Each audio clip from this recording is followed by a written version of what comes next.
Ratabari police in Assam's Sri Bhumi have arrested a youth on charges of creating an obscene image of a Hindu deity and posting it with objectionable comments on social media.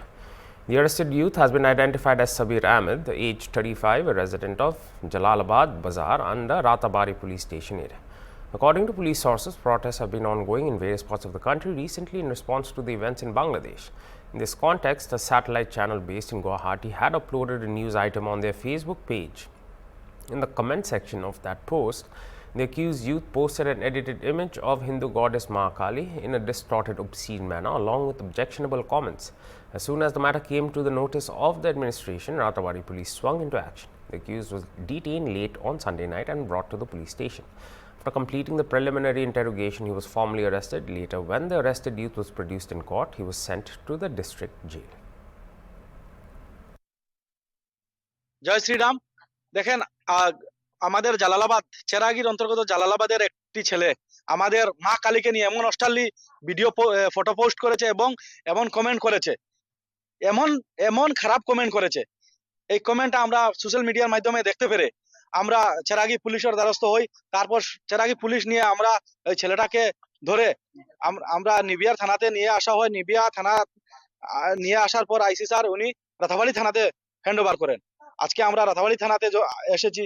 দেখেন, আমাদের মা কালীকে নিয়ে এত খুব মন্তব্য করার পরেও আমরা উনাকে মারিনি বা আমরা প্রশাসনের দ্বারস্থ হয়েছি। এই বাংলাদেশে যারা মৌলবাদীরা আমাদের দীপুদাস ভাইকে কিভাবে হত্যা করেছে আমরা সোশ্যাল মিডিয়ার মাধ্যমে সেটা দেখতে পারি। বা ওরা বলছে নাকি ওদের নবীজি নিয়ে কুমন্তব্য করেছে, কিন্তু কোনো প্রমাণ তথ্য ওরা দিতে পারেনি।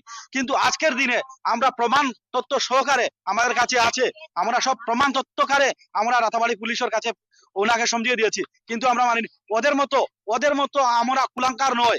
আমাদের ভিতরে আমরাও মানুষ, আমাদের ভিতরে মানবতা আছে বলে ওনাকে প্রশাসনের কাছে আমরা পৌঁছিয়ে দিয়েছি। না হলে আমরাও এদের মতো করতে পারতাম। কি দাবি আপনাদের? আমাদের দাবি ওর যাতে ফার্স্ট কোর্টে বিচার হোক, ওর ফাঁসি হোক। ওর ফাঁসির দাবি চাইছি আমরা, ওর যাতে ফাঁসি হয়। আমরা এটা আমাদের আসাম সরকারের কাছে, আমাদের হেমন্ত বিশ্ব শর্মা স্যারের কাছে আমাদের দাবি, আমাদের বজরং দলের পক্ষ থেকে আমাদের দাবি ওর যাতে ফাঁসি হয়, ওভাবে যাতে ও কোনোভাবে ছাড়া না পায়। কারণ অত খারাপ মন্তব্য করেছে, এটা এত খারাপ কমেন্ট করেছে এবং এত খারাপ ফটো বানিয়ে এডিট করে ও পোস্ট করেছে।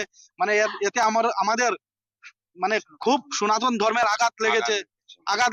তার তীব্র নিন্দা জানাচ্ছি। আর এর কঠোর থেকে কঠোর যাতে শাস্তি হয়, এটা আমরা দাবি রাখছি আমাদের সিএম স্যারের কাছে, আমাদের প্রধানমন্ত্রী স্যার।